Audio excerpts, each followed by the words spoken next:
నమస్తే welcome to prime nine breaking news చూస్తున్నాం. High court తీర్పుపై BC సంఘాలు ఆగ్రహం వ్యక్తం చేస్తున్నాయి. స్థానిక ఎన్నికలపై స్టే ఇవ్వడాన్ని నిరసిస్తూ బీసీ సంఘాలు ఆందోళన చేపట్టాయి. రాష్ట్ర వ్యాప్తంగా ఆందోళనకు పిలుపునిస్తామని బీసీ సంఘాలు చెబుతున్నాయి. నోటికాడ ముద్దను లాక్కున్నారని ఆర్ కృష్ణయ్య ధ్వజమెత్తారు. బీసీల సత్తా ఏంటో చూపిస్తామని ప్రకటించారు. సీఎం రేవంత్ రెడ్డి స్పందన బట్టి భవిష్యత్ కార్యాచరణ ఉంటుందని తెలిపారు. మరోవైపు బీసీ నేతలు, టీపీసీసీ చీఫ్, మంత్రులతో సీఎం రేవంత్ రెడ్డి సమావేశం కానున్నారు. రిజర్వేషన్లు, జీవో 9తో పాటు రాజకీయ పరిణామాలపై చర్చించనున్నారు. తీసుకొని ఈరోజు హైకోర్టు ఈ యొక్క తీర్పు ఇవ్వడం జరిగింది. 2019లోనే ఈడబ్ల్యూఎస్ రిజర్వేషన్ తోటి 60% రిజర్వేషన్ ఆల్రెడీ వెళ్ళిపోయింది, 50% స్లాబ్ దాటిపోయిందని. అది ఒక వాదన. కాకపోతే ఇది లోకల్ బాడీ ఎలక్షన్లకు సంబంధించి 5 న్యాయమూర్తుల ధర్మాసనము, కృష్ణమూర్తిలో, గౌలిలో 3 జడ్జిల ధర్మాసనము ఒక స్పష్టమైన తీర్పు ఇచ్చింది. ఒక 3 టెస్టులు పెట్టింది, 3 పాయింట్స్ చెప్పింది. ఏంటంటే ట్రిపుల్ టెస్ట్ అంటారు. ఫస్ట్ మీరు రిజర్వేషన్లు ఇవ్వాలనుకుంటే, రిజర్వేషన్లు పెంచాలనుకుంటే ఒక సర్వే జరిపించండి.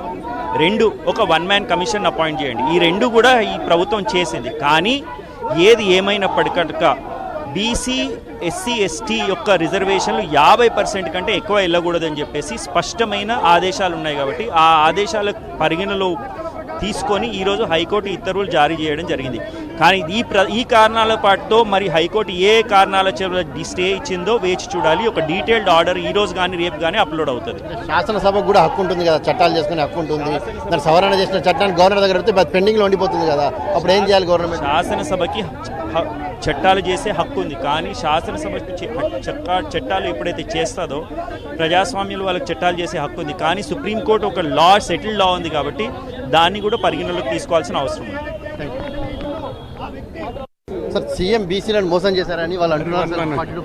42% విషయంలో సీఎం బీసీలను మోసం చేశారు, కాదని తెలిసి కూడా చట్టం చేశారు, తీసుకొచ్చారని చెప్పి అంటున్నారు. ఇగో మేము సిన్సియర్గా 69% తీసుకుపోయేందుకు మన 9 షెడ్యూల్లో పెట్టాలని క్యాబినెట్ పాస్ చేసినాం, అసెంబ్లీలో పాస్ చేసి రాష్ట్రపతికి మన పార్లమెంట్కు పంపించినారు. కానీ బీజేపీ దాన్ని తొక్కి పెట్టేసింది.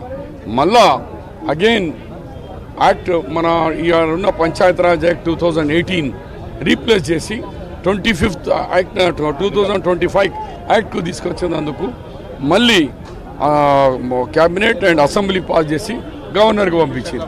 గవర్నర్ కూడా కేంద్ర ప్రభుత్వం 9 షెడ్యూల్ 2 కూడా కానీయలేదు. రేవంత్ రెడ్డి గారు ఒక రెడ్డి అయి, ఒక ఓసీ అయి ఇంత ప్రయత్నం ఏ ప్రభుత్వం ఉండగానే జీవో ఎందుకు తీసుకొచ్చారనేది వాళ్ళ ప్రశ్న. మాకు లీగల్ అడ్వైజ్ ఉన్న ప్రకారంగా చేయమని అన్నారు, చేసినాం. చూసారు కదా, అయితే మాకున్న లీగల్ అడ్వైజరీ ప్రకారం మేమైతే ఈ జీవోని తీసుకొచ్చాము. అయితే బీసీల పట్ల రేవంత్ రెడ్డి చిత్తశుద్ధిగా ఉన్నారని చెప్పి కూడా షబ్బీరాలు చెప్తున్నారు.